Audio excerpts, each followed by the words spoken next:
Hola, muy buenas tardes. Un gusto estar con ustedes. La verdad que es un placer estar hoy aquí compartiendo algunas ideas y contestando eventualmente sus preguntas. Yo tengo algunas notas simplemente para compartir como introducción, si les parece bien, y luego abrimos a la sesión de preguntas y respuestas. ¿Está bien eso?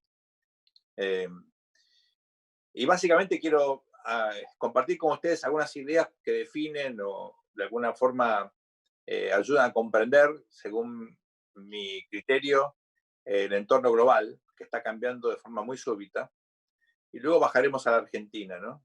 Pero entender el mundo creo que es crucial porque ningún país, aunque la globalización esté efectivamente hoy siendo redefinida, ningún país puede aislarse del mundo. Y el sistema internacional define las oportunidades y también los límites de luego proyectos de desarrollo que tengan los países individualmente. Sobre todo países como la Argentina, que si bien están aislados, tienen industrias que son de exportación y que para entender la posibilidad de éxito de estas industrias hay que entender cómo está el mundo, qué demanda, qué obstáculos se presentan para el comercio internacional, cuáles son los conflictos estratégicos que definen las distintas coyunturas, ¿no? Y luego bajaremos a la Argentina, que como ustedes saben vive una situación de crisis muy severa. Yo creo que no somos conscientes de la gravedad de la situación que estamos atravesando. Estamos entretenidos, lo digo entre comillas y con respeto, en la pandemia, sin tener dimensión de los desafíos estratégicos que se nos avecinan. Así que ahí voy a hablar también de forma muy contundente de lo que creo que son los problemas más inminentes que tenemos, que son muy, pero muy serios. Sin embargo, voy a terminar con una nota, digamos, de reconocimiento de algo que me parece que es crucial, y es la resiliencia de nuestro sistema político, que ha logrado atravesar situaciones muy complejas, tanto desde el punto de vista político, económico, social. Es obvio que la Argentina está en una senda de decadencia, pero la democracia ha sobrevivido primero a las sazonadas militares de los 80, la hiperinflación de fin de esa década, a la crisis, ¿se acuerdan del tequila en el año 95, a la caída de la convertibilidad en el 2001, al conflicto con el campo y la crisis financiera internacional del 2008? Es un sistema que logró alternancia en el 2015 y en el 2019, y la resiliencia de la política es un atributo fundamental. Argentina carecía de este atributo y por eso teníamos una democracia inexistente o muy, muy, muy frágil entre 1930 y 1983. Y yo creo que eso es muy importante para valorar algunas cosas que hicimos bien, ¿no? Este sistema político es lejos de ser perfecto, ni mucho menos, pero es muy resiliente y esto es un atributo importante. Y más aún, en la Argentina predominan las fuerzas centrípetas por sobre las centrífugas, las que intentan romper la lógica de la democracia. Y en la medida que eso ocurra, la verdad que uno puede tener confianza de que los mecanismos fundamentales del Estado de Derecho van a seguir vigentes. Y en ese contexto, al margen de la política, yo quiero reivindicar aquí el rol de la sociedad civil y fundamentalmente de las organizaciones que tratan de, bueno, organizar la demanda de los ciudadanos y llevar respuestas a algunas demandas que son muy importantes. Eh, y en la Argentina, la verdad que el tejido, el ecosistema de organizaciones de la sociedad civil, tanto aquellas vinculadas a derechos humanos, a derechos individuales, también obviamente a los grupos sociales más llamados piqueteros, y particularmente el sindicalismo y las organizaciones empresarias, me parece que son vitales para darle a la Argentina el complemento en términos de capital social que requiere el sistema político para justamente que predominen estos mecanismos centrípetos que permiten una inercia positiva en materia de sostenimiento de la calidad democrática, o por lo menos del sistema democrático. Así que agradezco al sindicato el interés, la invitación, porque yo creo que forma parte de todo este capital social que la Argentina tiene, que no siempre valora, pero que me parece fundamental para, de hecho, enriquecer la política, ¿no? Con más sociedad civil, con más liderazgo, con más formas autónomas de resolución de conflictos, mejora la calidad democrática, porque llegan, en todo caso, menos demandas a la política y puede focalizarse en otros objetivos estratégicos. Miren, el punto número uno, el mundo ya vivía una situación de crisis antes de la pandemia. Y como dice Richard Haas, que fue presidente del Council on Foreign Relations, que es una ONG de política exterior en New York. Todos esos problemas se han catalizado, se han profundizado en el contexto de la pandemia y como consecuencia de la pandemia. Básicamente había 4 cuestiones importantísimas. Uno, de orden geoestratégico, y era básicamente el lento declive, la lenta agonía del poder de Estados Unidos. Cosa que ya venía de alguna forma muy claramente definida por la erupción de China como potencia, por un desinvolucramiento de Estados Unidos en el tejido de organizaciones multilaterales, también una decadencia militar, no en términos de poder militar, sino del uso de la fuerza militar, sobre todo luego de los fracasos de Afganistán y de Irak. Bueno, todo esto se profundizó como consecuencia de la pandemia y de alguna manera queda reducido, algo que a mucha gente le genera entre curiosidad y a veces gracia, que es el liderazgo de Donald Trump, que hay que tomarlo en serio, porque yo creo que es un excelente presidente de un país en decadencia. O sea, no es un presidente de un país serio, pero Estados Unidos ya dejó de ser un país serio, es una potencia declinante, y Trump es un presidente perfecto para esa potencia declinante. Entonces, es una potencia en crisis, que curiosamente impulsó la globalización. Ustedes saben que la globalización, curiosamente, favoreció particularmente a los países emergentes, que fueron los que más crecieron, los que más se beneficiaron de la ola globalizadora, y los que más se perjudicaron fueron los países que la impulsaron. Por eso la globalización se detiene como resultado de las reacciones de países que hasta hace poquito eran sus motores, particularmente Estados Unidos y el Reino Unido. Fíjense que Donald Trump, por un lado, y Boris Johnson u otros líderes del Brexit, sintetizan esta reacción anti-elite, anti-globalización, que es el resultado de los efectos deseados o no deseados de un mundo que buscó, por una cuestión de competitividad, mejores costos, primero relocalizar grandes fábricas, buscando mano de obra más barata. Y segundo, y más importante aún, distribuir las cadenas de valor, las cadenas de suministro, ¿no?, lo que se llama supply chain, a diferentes partes del mundo, primero para diversificar las fuentes justamente de suministro de insumos intermedios, para diversificar el riesgo. Y segundo, también para llevar la riqueza que genera la globalización, el capitalismo industrializado, a rincones del planeta capaces de comprar los excedentes que producía la propia industrialización avanzada de Occidente a partir de la década del 80 a los 90. En ese juego los que más perdieron fueron los sectores de la vieja economía de los países centrales. Entonces el cinturón, por ejemplo, oxidado del Midwest, por un lado, o el norte de Inglaterra por el otro, o muchas zonas, Düsseldorf, por ejemplo, en Alemania y demás, sintetizan precisamente esta crisis de la vieja economía, ¿verdad?, en un contexto en el cual el propio capitalismo buscaba mejores costos, buscaba mayor competitividad y destruyó el tejido social en los países que impulsaban la globalización. Entonces tenían ustedes ciudades o regiones de estos países muy beneficiados por la globalización, el sur del Reino Unido, por ejemplo, las costas en Estados Unidos, Berlín y zonas del sur más industrializado de Alemania, y efectivamente zonas enormes y poblaciones enormes que quedaron fuera de la ola de, digamos, prosperidad que alcanzó la globalización, y que, bueno, a los efectos de la globalización se le sumó otra cuestión muy importante, que fue la última revolución industrial, la cuarta revolución industrial,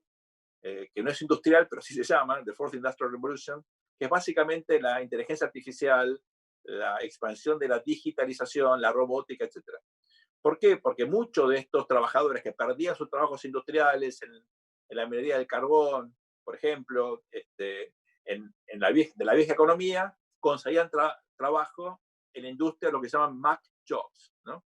No solamente McDonald's digamos, o supermercados Walmart, pero bueno, el que trabajaba en Walmart ahora pierde con Amazon, o tiene que ir a trabajar a un depósito de Amazon, ¿no? Entonces, esa vieja clase media que antes votaba demócrata se constituyó en el electorado más fervientemente, digamos, identificado con Trump. Algunos de estos sectores encontraron en las iglesias evangélicas un lugar para socializar sus penas o su soledad, ¿no? hay un libro buenísimo de Robert Putnam, que es un gran politólogo, sociólogo norteamericano, que se llama Bowling Alone, jugando al bowling solo, que describe muy bien cómo esta gente perdió su sociabilidad, perdió el sindicato, ya no era más alguien que tenía reconocimiento en la comunidad por trabajar en un trabajo estable, bien remunerado, etcétera, estaba jugando al bowling solo. Bueno, ese es el votante de Donald Trump, ¿no? Alguien que está enojado con la vida. Entonces, a la cuestión geoestratégica se le suma la cuestión económica, profundizada por la crisis del 2008-2009, que fue terrible, y que generó algo insólito en la historia de las finanzas contemporáneas, que es que el dinero no valga nada.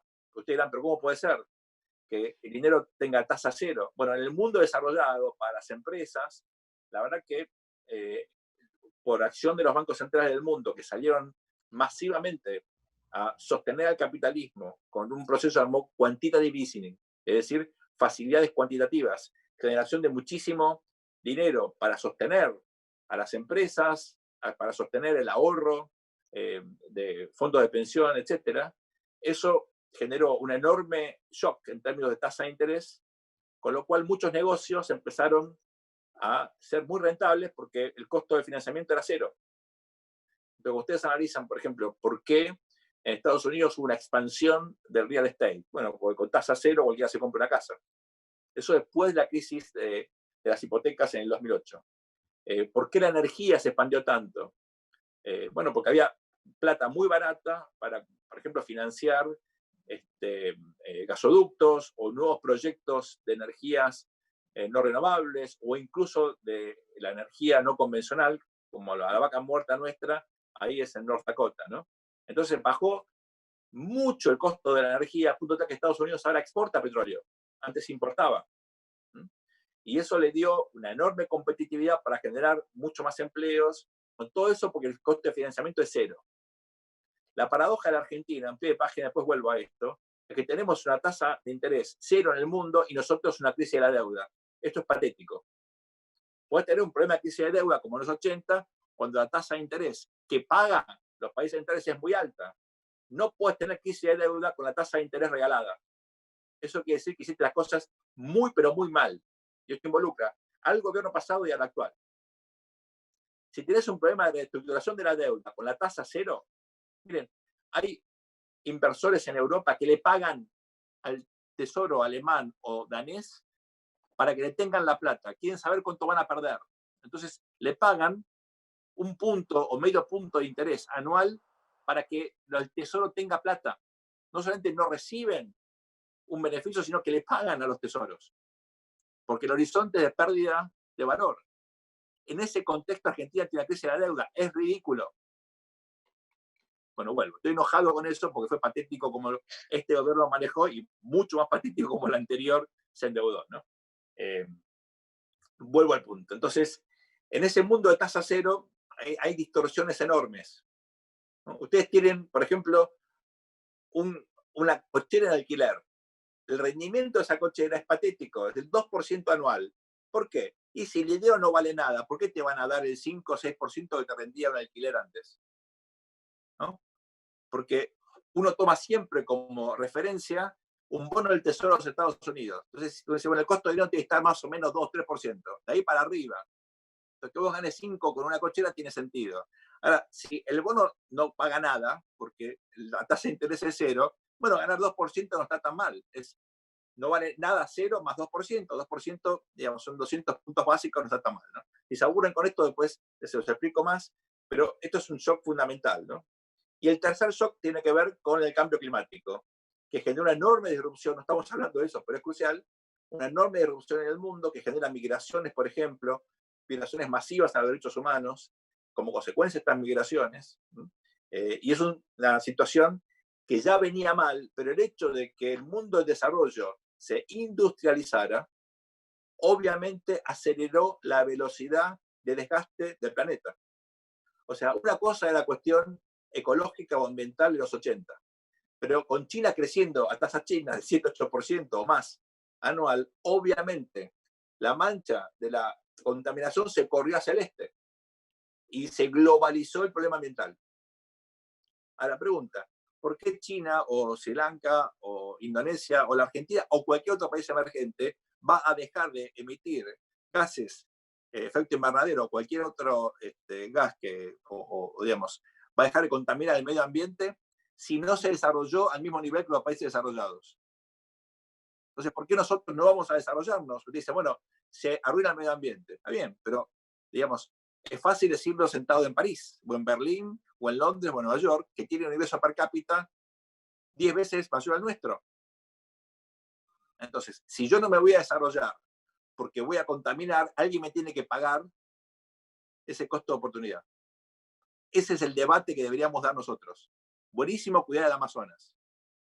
Ahora, si yo voy a cuidar el Amazonas, quiere decir que dejo de producir soja. Bueno, alguien tiene que pagar por eso. Tendría que haber un impuesto global a los que siguen contaminando para pagarle a los que no van a contaminar. Esos debates no los estamos dando y creo que son los debates de fondo, ¿no? Entonces, el mundo ya era un gran despelote. Les cuento lo que se está charlando, no sé lo que va a pasar porque no, la bola de cristal la dejé en el baúl del auto, pero básicamente acá hay dos opciones. Que Estados Unidos y China restablezcan un mundo bipolar parecido al que vivimos después de la segunda posguerra, con un sistema de alianzas. Por ejemplo, Estados Unidos armó una alianza estratégica con Brasil y otra con India. India es una potencia nuclear, es el país de mayor cantidad de población luego de China, pero crece a una tasa mayor porque no tuvo esta política ridícula de tener un hijo por familia, ¿se acuerdan? Entonces es un aliado interesante en el mediano plazo, tiene una tradición democrática sajona rara por el dominio colonial inglés. El otro aliado es Brasil y Nigeria en África, que es el país más grande en términos poblacional. Por supuesto, el Reino Unido, lo que queda de él en Europa, bueno, es un sistema de alianzas bastante interesante, ¿no? Con 3 de 5 países que tienen armas nucleares. Ellos, el Reino Unido y India, ¿no? Y China armó una alianza parecida con Pakistán, que también tiene armas nucleares y es enemigo de India, hay un balance de poder, con Rusia, que amenaza a Europa, y es una potencia crucial en Medio Oriente, e imaginen quién están mirando en América Latina. Si Estados Unidos está con Brasil, ¿qué tiene que hacer China? Por una cuestión de balance de poder. Pactar con nosotros. No es que me guste, estoy describiendo una situación. Queremos, no queremos, no sé. Esa es algo que puede terminar pasando en los próximos años, 10, 15, 20. Estratégicamente el mundo parece acomodarse en 2 bloques. Hay una tercera opción que algunos están pensando que puede ocurrir, y es que Europa continental se quiera convertir en una especie de buffer, de amortiguador, entre estas 2 grandes, digamos, constelaciones de potencias, ¿no? Y ya ido el Reino Unido y con el euro como moneda, intenten fortalecer su posición con 2 alianzas muy importantes. Una con Rusia y otra con algunos países del Medio Oriente. ¿Por qué con Rusia? Porque la energía de Europa depende del pipeline, del gasoducto que viene de Rusia. Y hasta ahora eso es una amenaza. Putin dice, te bajo la manija y te quedas sin calefacción en invierno. Y hasta ahora ninguna energía renovable ni nada por el estilo compensa la energía que llega de Rusia. Y el otro abastecedor de petróleo y energía barata es Medio Oriente, sobre todo Irán y Siria. Por eso el involucramiento de Europa en la guerra civil en Siria. Entonces, y por eso Rusia ocupa Siria. Entonces, esto es un equilibrio que puede generar una tercera posición. ¿Qué nos conviene a nosotros? Bueno, no tomar ninguna determinación definitiva, porque nuestras exportaciones orientan sobre todo a Asia y en menor medida a Europa, fundamentalmente a Brasil y al resto de América Latina, y porque nuestras inversiones vienen ¿de dónde? De Estados Unidos. Y el dinero de los argentinos, ¿dónde está? En el sistema financiero de Occidente. Pero no te puedes pelear con Occidente. No te conviene pelearte con Occidente. Aparte, nuestros valores, democracia, bueno, si sostenemos la democracia, ¿no? Pero todos estos valores, la inmigración, la cultura, tienen más que ver con Europa y en menor medida con Estados Unidos que con esta alianza rara que quieren los chinos. De hecho, son todos países no democráticos, ¿verdad? Así que, bueno, hay que tener cuidado cómo uno juega estratégicamente, pero esas son las cosas que pueden ocurrir, digamos, en el horizonte de mediano y largo plazo, ¿sí? Bajo a la Argentina. ¿Tiene Argentina estrategia? No. ¿Cuándo fue la última vez que tuvimos una estrategia? Y más o menos a mediados del siglo XIX. Una estrategia consensuada en lo que en ese momento era la clase dirigente. No era total, siempre había disputas, pero había como cierto consenso de lo que había que hacer con la Argentina, ¿no? Desde la Constitución del 53, que costó bastante imponerla en el conjunto del país, no hay un consenso respecto de cuál es el rol estratégico que puede jugar la Argentina. No lo tuvimos en el siglo XX y carecemos absolutamente en el siglo XXI. Este país está al garete. No tiene estrategia económica, no se sabe qué quiere hacer. Y en los últimos 50 años desperdiciamos medio siglo, a punto tal que el ingreso per cápita de la Argentina hoy es el mismo que en 1974. ¿Se lo repito? 5 décadas tiradas a la basura. Hemos tenido gobiernos peronistas, radicales, civiles, militares, de izquierda, de centro, de derecha. Todos fracasaron. Si no reconocemos el fracaso del país, los motivos de ese fracaso, imposible salir de esta larga decadencia que lamentablemente tenemos. Esto coincide con dos cosas muy importantes. Una, un déficit fiscal que es estructural y que es independiente de la cantidad de plata que Argentina recauda. Argentina hoy recauda el doble de lo que recaudaba hace 30 años y sigue teniendo el agujero fiscal. Es decir, gasta más de lo que recauda, aunque recauda mucho más que antes. Y esa cuestión tan grave, el déficit fiscal, ¿cómo se financia? O con deuda interna o externa, o con más impuestos, o con inflación, es decir, emitiendo dinero. Las tres cosas conspiran contra el crecimiento. ¿El resultado de eso cuál es? Argentina no crece. Estamos metidos en este laberinto y no salimos. Todo el crecimiento inflacionario es irreal. Crecimos de forma inflacionaria 2005, 2011, esos 7 años. ¿Qué ocurrió después? Una larga decadencia. A partir del 2012 hasta hoy nunca más crecimos. Porque es un crecimiento que no está basado ni en la inversión, ni en la competitividad, ni en el aumento de productividad. Está basado en imprimir plata y que la gente consuma. Capitalismo no es consumir. Capitalismo es invertir, arriesgar, innovar. Como consecuencia de la plata que uno gana, invirtiendo, arriesgando, etcétera, puede consumir.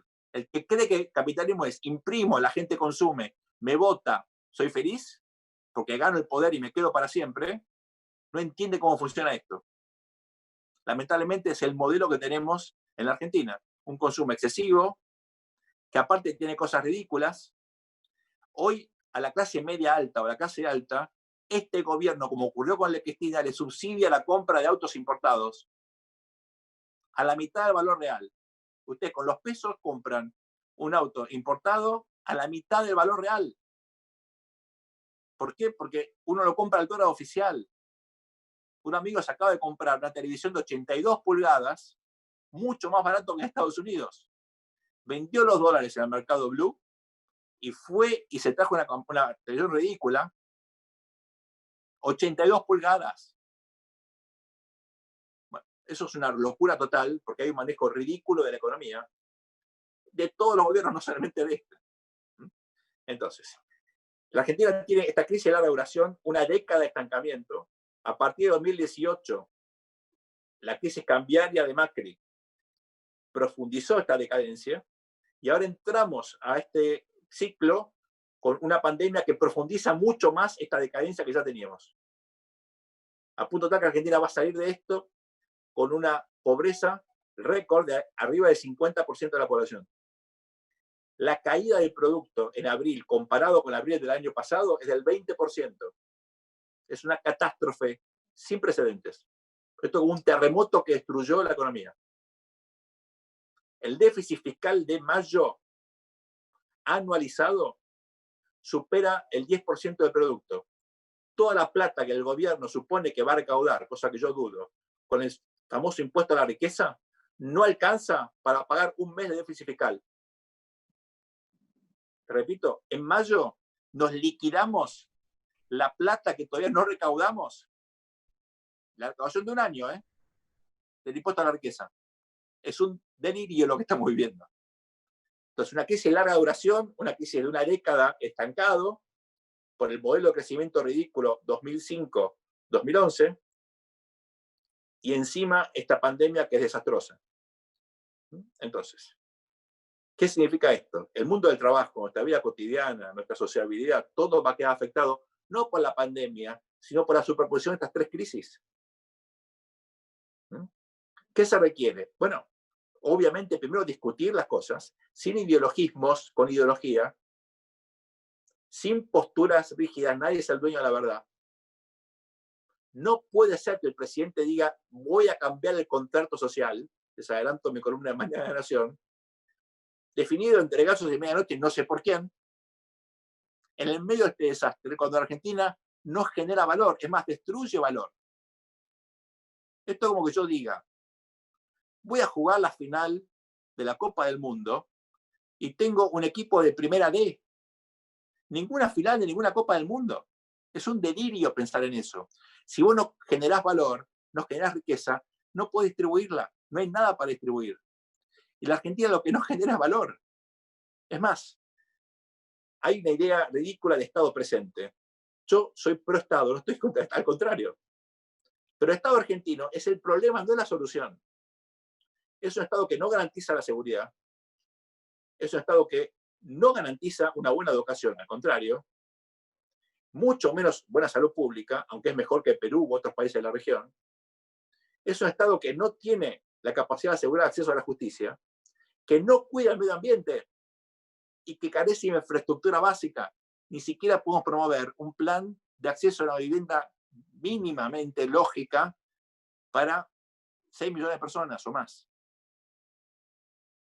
¿Ok? Entonces, ese Estado puede tener efectivamente características de ayudar a la economía en este contexto. Miren, el paquete de ayuda a la Argentina es nada respecto a lo que uno ve en la región, ni hablar del mundo. En Estados Unidos el paquete de salvataje es equivalente al 30% del producto. Nosotros es nada, porque no tenemos plata. Hay una crisis fiscal estructural. Entonces, la retórica del Estado presente, de este gobierno, desplaza, de alguna manera, reemplaza a la retórica vacía, hueca, absurda del cambio cultural del gobierno anterior. Son construcciones imaginarias. No hay Estado presente, hay voluntarismo. Estado presente significa racionalidad, medir lo que uno hace. Estado presente es haber hecho testeos desde el día 1 y tomar determinaciones de cuarentena en función del resultado de testeos. Acá no hubo testeos. Por eso hubo que hacer una cuarentena tan generalizada. Y después veías los resultados en materia de, por ejemplo, cantidad de muertos, cantidad de camas ocupadas, y te das cuenta que no había. En el medio tuviste que matar la economía porque no pudiste hacer ni testeos. Entonces, la coyuntura es gravísima y el desafío de la Argentina tiene características realmente, digamos, notables. Y lo que hagamos de acá en adelante, hay un historiador, pensador israelí que está de moda, Harari, no sé si lo leyeron, es buenísimo, ¿no? El tipo dice, la forma en la cual transitemos la crisis va a determinar los grados de libertad, la posibilidad que tengamos para salir de la crisis. La Argentina necesita ¿qué cosa? Y voy terminando. Uno, un plan estratégico que tiene que ser consensuado. Ni el mío, ni el de ustedes, tiene que ser un consenso donde todo el mundo tiene que salir de una reunión igualmente caliente porque lo que uno quería imponer, hay un pedacito. Si hay un pedacito de lo que todos pensamos, ese plan es bueno, porque ninguno gana. Si hay alguien demasiado contento, quiere decir que el plan no sirve. Porque una sociedad diversa, plural, necesita flexibilidad y necesita entender que el juego más relevante es un juego en el cual todos seamos partes. Ese plan no existe, no hay plan. Dos, tiene que haber autocrítica de todos los sectores, porque una economía como la Argentina es un fracaso colectivo. Una sociedad que tenía 5% de pobres hace 50 años y hoy va a tener 50 y algo hicimos mal. ¿Qué? Yo creo que todo. No tenemos moneda, no tenemos ahorro, no tenemos sistema financiero. El sistema financiero es tan chiquitito que no sirve ni para que te presten plata para comprar un auto. Es carísimo el crédito. Sin crédito no puedes progresar. Entonces, si no aceptamos el fracaso y trabajamos para revertirlo, lamentablemente vamos a seguir dando vuelta sin solucionar las cuestiones de fondo. El mundo es un gran despelote, pero es el mismo despelote para todos. Estratégicamente, como competimos con otros países, damos ventajas enormes. Les recuerdo que las Fuerzas Armadas Argentinas están deshechas. No tenemos capacidad de defensa. Hoy. No es que gastamos un montón de plata y tenemos un gran ejército, o el mejor sistema educativo, o el mejor sistema vial, o el mejor sistema de vivienda. No tenemos nada de eso y gastamos un montón. Gastamos mal. Para un Estado fuerte, no es un Estado grande, es un Estado inteligente, con capacidad de reacción, con innovación, con mucha meritocracia. El fin de la meritocracia es el fin del Estado profesional. Que un presidente diga, la meritocracia no sirve porque es una cuestión de oportunidades, yo creo que es algo autorreferencial. Y yo tengo respeto por el presidente. Porque si se pregunta, ¿qué mérito hice yo para ser presidente? Y no, me llamó Cristina, fue una oportunidad. Pero él no puede proyectar esa experiencia individual a nivel de aparato estatal. Sin meritocracia, en el Banco Central, en la FIP, en el Hospital Fernández, en el CONICET, no hay Estado, no hay tecnología, no hay ciencia. La meritocracia es un atributo fundamental en cualquier sociedad. Y el presidente debería ser el primero en imponer criterios meritocráticos. Por supuesto, al mismo tiempo asegurar la igualdad de oportunidades, que no es lo que estamos haciendo. Y no nos genera una sociedad más igualitaria con discurso. Al contrario, uno engaña a la sociedad hablando de igualitarismo y de contrato social cuando en la práctica, les aclaro, están perdiendo los salarios del sector público, van a perder mucho los jubilados, más de lo que han perdido ahora, se va a achatar el sistema porque hay una cantidad enorme de jubilados que nunca han contribuido y que hicieron que este sistema sea infinanciable. Entonces, si Argentina va a querer salir de esta decadencia, tiene que estar dispuesta a debatir las cuestiones de fondo. Como todos somos culpables, en alguna medida, bueno, hay que hacer una especie de borrón y cuenta nueva. De acá en adelante esto tiene que cambiar. Si no, el país va a seguir profundizando esta decadencia tan dolorosa que vivimos hace tanto tiempo. Gracias por la atención, encantado de responder las preguntas. Bien, tenemos 10 minutos para muchas preguntas, así que, bueno, vamos a tratar de resumir. Acá preguntan, con un 40, casi 50% de pobreza, ¿habría otra alternativa para que la ayuda sea sin emisión de moneda? Bueno, lamentablemente no. Hasta los economistas más ortodoxos hoy reconocen que no queda opción a emitir. El problema no es emitir, el problema es cómo armás un plan de salida que dé cuenta de ese problema e intente limitar los efectos deleterios negativos que va a tener la emisión. ¿Ok? Entonces, hoy, esto es como que vas a hacer terapia intensiva y te digan, sí, te tengo que hacer una traqueotomía. Bueno, hacela, pues si no, se te muere el enfermo. Y lo que tenés que lograr es que el sector privado sobreviva. No porque uno quiere subsidiar a los ricos, sino porque el sector privado es el único que te genera trabajo genuino. ¿Ok? Entonces, como la riqueza en las economías modernas las genera el sector privado, tenés que mantener las empresas vivas. Tenés que sostener con un respirador artificial a las empresas. Por supuesto, el pacto es que no echen a nadie. Ahora, después de esto, va a haber sectores que van a morir. Y hay que saber que eso va a ocurrir. Esta economía se va a achicar, seremos todos mucho más pobres, y lo importante en todo caso es volver a crecer lo más rápido posible. Tuviste una pandemia, o sea, esto nadie lo vio venir, fenómeno. ¿Qué tenés que hacer ahora? Y tengo que crecer lo más posible para compensar 50 años de cadencia y el impacto de este desastre. ¿Quién te hace crecer? El sector privado. La ventaja enorme, ¿cuál es? Por miedo a las expropiaciones y también por viveza criolla, muchos argentinos sacaron la guita del sistema. Pero la guita está. Entonces, ¿qué tenés que hacer para que la pongan en el sistema? ¿Perseguirlos con más impuestos? Y no. Si lo perseguís con más impuestos, como hace Susana, se van a ir a erradicar Punta del Este y no vas a cobrar un mango. Entonces, antes los argentinos, ¿qué hacían? Sacaban la guita y se quedaban viviendo acá. Si los perseguís, ¿qué van a hacer? Sacan la guita y se van a ir ellos.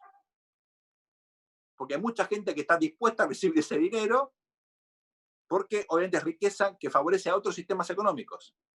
Entonces, tenés que generar las condiciones para que inviertan en Argentina, en inversión productiva, no inversión financiera. Yo no estoy en contra del sistema financiero, al contrario, lo que digo es, decime, traes la guita, o armamos un fondo, un fideicomiso en el exterior, para que la gente no tenga que traer la guita, pero utilizás eso para financiar el desarrollo en Argentina. Eso se puede hacer. Ahora, la guita de los argentinos y hay que invertirla acá. No puede ser que la gente la invierte en cualquier parte por miedo a que se la afanen, que es efectivamente el miedo que tiene cualquier argentino que tiene patrimonio. ¿Y sabes qué? Tiene razón. Si va a preguntarle a la diputada Vallejos. Están preguntando justo por la diputada Vallejos. Preguntan qué opina sobre lo que dijo la diputada Vallejos. Miren, yo no estoy en contra de las empresas del Estado. Yo trabajé para una empresa noruega que se llama Statoil, la que se llama Equinor, ¿no? Que era una empresa petrolera cuyo accionista mayoritario es el Estado noruego. Un ejemplo. Es un ejemplo espectacular, ¿eh? De cómo una empresa pública puede ser recontra competitiva. Acá está en Vaca Muerta y participaron del concurso para explorar también offshore en el sur, ¿no? Entonces, puede haber empresas que funcionen bien, yo no me opongo a eso, pero ningún sistema económico competitivo, ninguna sociedad próspera puede estar basado en empresas públicas. ¿No? No puede estar basado en eso, tiene que estar basado en empresas privadas y en otra clase de empresas sociales y de otro tipo que generen los procesos de movilidad social ascendente que necesita el país para salir de la decadencia. La manera de generar eso no es asustando al capitalista, es seduciendo al capital, no es combatiendo al capital.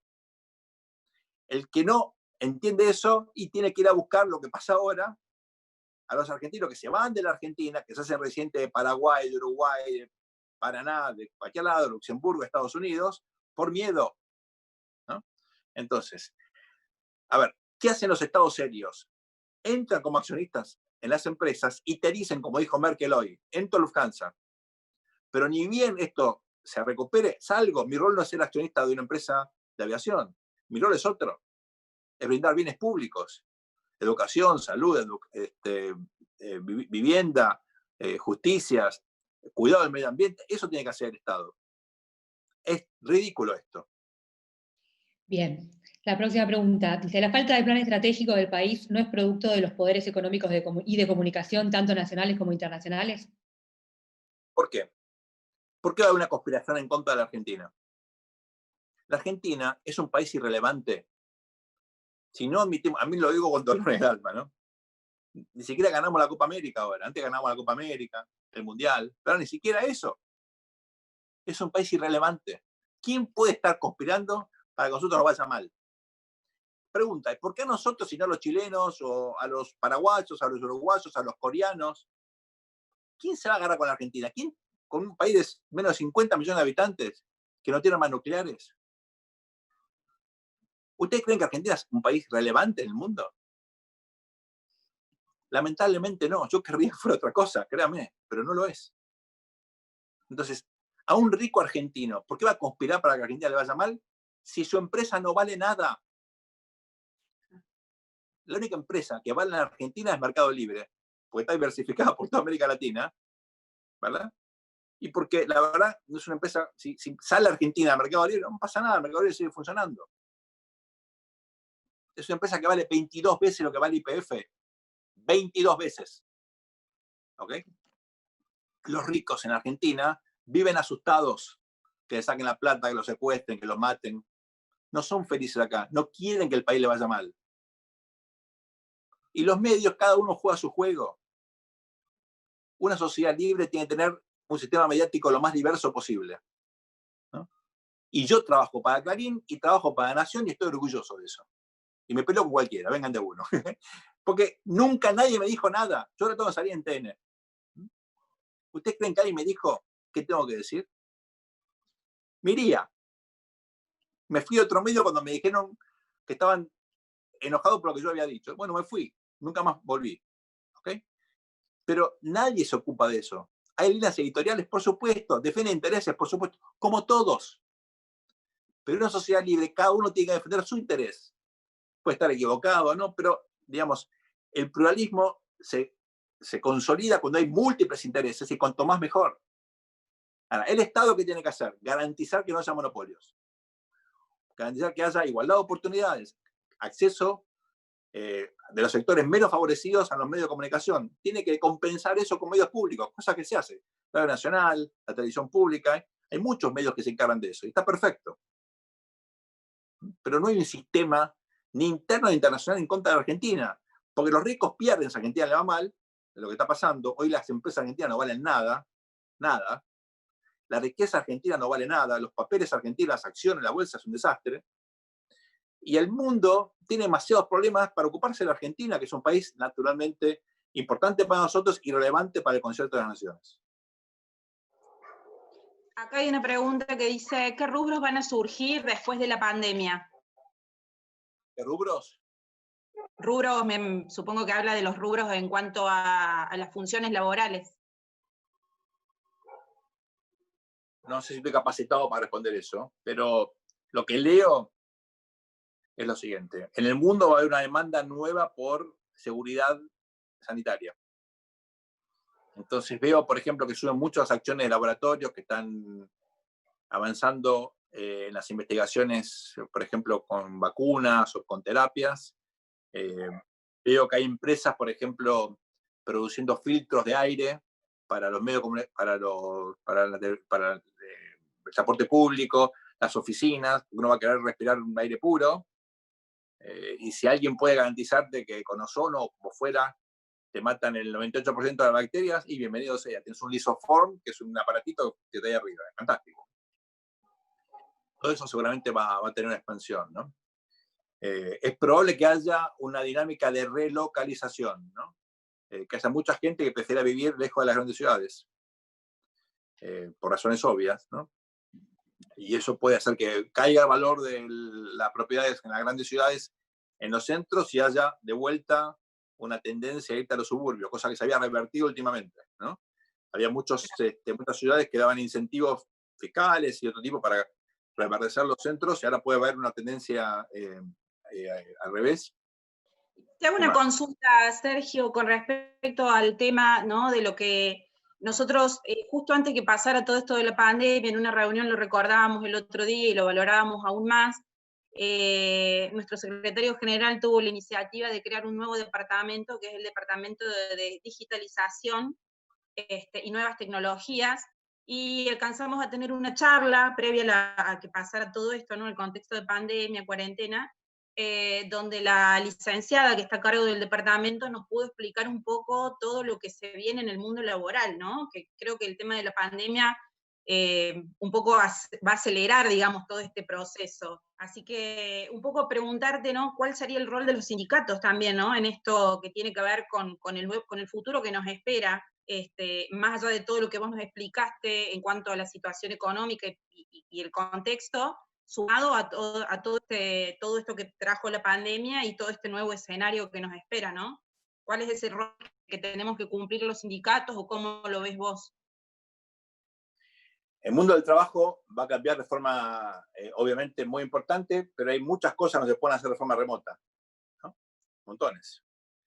Vos decís, bueno, puedo hacer las compras de forma remota, también, pero alguien tiene que poner la lechuga o el jabón o el detergente que compraste en una caja y llevártelo. Así que puede ser un robot, puede ser, digamos. Quiero ver eso cómo en la práctica efectivamente se materializa. Pero yo creo que lo más negativo acá es negarse a entender la necesidad de ser flexible. Lamentablemente la experiencia de los 90 fue muy frustrante. Mucha gente escucha la palabra flexibilización y tiembla. Y reacciona de una manera casi instintiva frenando eso. Y yo creo que es un gran error. Yo creo que hay que discutir qué significa flexibilizar. Porque para sostener la fuente de empleo hay que adaptarse a cambios muy profundos de tecnología, de demanda, de horarios, de todo, ¿no? Y no entender eso me parece que es conspirar contra las propias fuentes de empleo, porque en definitiva lo que hace es matar a la gallina al huevo de oro. Entonces yo no digo ceder derechos, digo tener un marco de flexibilidad, porque alguien que no es flexible desaparece. Cuidado con eso. Hay que también tener en cuenta que muy probablemente haya una situación complicada. Miren, una de las empresas más grandes de alquiler de autos del mundo, Hertz, decidió cerrar. Entonces, el director se juntó y dijo, hay que cerrar. Bueno, eso puede pasar. Nissan en España hoy decidió cerrar 3 plantas. Que durante mucho tiempo produjeron autos, no van a producir más nada. Cierran. El capitalismo tiene eso. Destrucción creativa. Te destruye alguna cosa, te crea cosas nuevas. Si vos en el siglo XIX hacías monturas, te iba bárbaro, todo el mundo andaba a caballo o en carreta, etc. Llegaron los autos.